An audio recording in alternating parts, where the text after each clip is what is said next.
crime or abuse in their homes or communities. It's a factor in what prosecutors here have to deal with, the cycle of violence. It's Thursday evening. I'm Tyler Lopez. And I'm Janice Rebholt. Thanks for joining us. The U.S. Department of Justice reports 60% of American children have had traumatic exposure, while 1 in 10 children have actually been victims of violence. Liz Lape spoke with psychologists about the negative impacts on a child's brain in tonight's top story.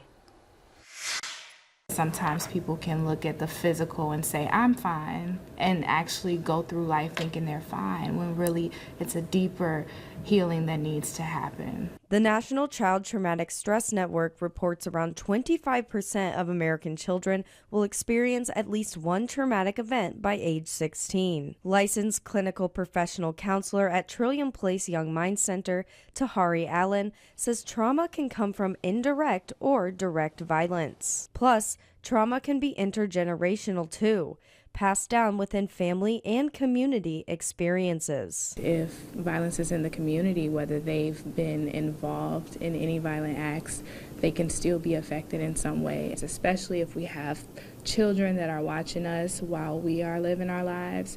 They will adopt some of those behaviors. Licensed clinical psychologist Barbara Toohill says research shows violence exposure changes the way a kid's brain processes information. She says it can cause emotional problems, often leading to unhealthy or dangerous decision making. For kids, sometimes that reactivity looks like anxiety, but more often that reactivity looks like the fight side of fight or flight, that self-protective side of things. Toohill also says children exposed to repeated traumas are at higher risk of behavioral issues, academic failure, and long-term health issues. So it really affects the whole person, not only down to their core sense of self, but also their physical wellness and well-being. She and Allen say it's not something someone can get over quickly. They say starting therapies like trauma-focused cognitive behavior therapy for children and adolescents or dialectal behavioral therapy as soon as possible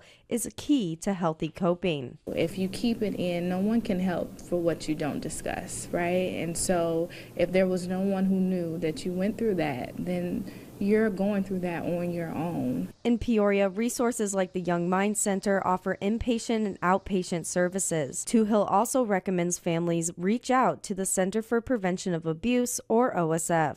In Peoria, Liz Lape, 25 News. And an update.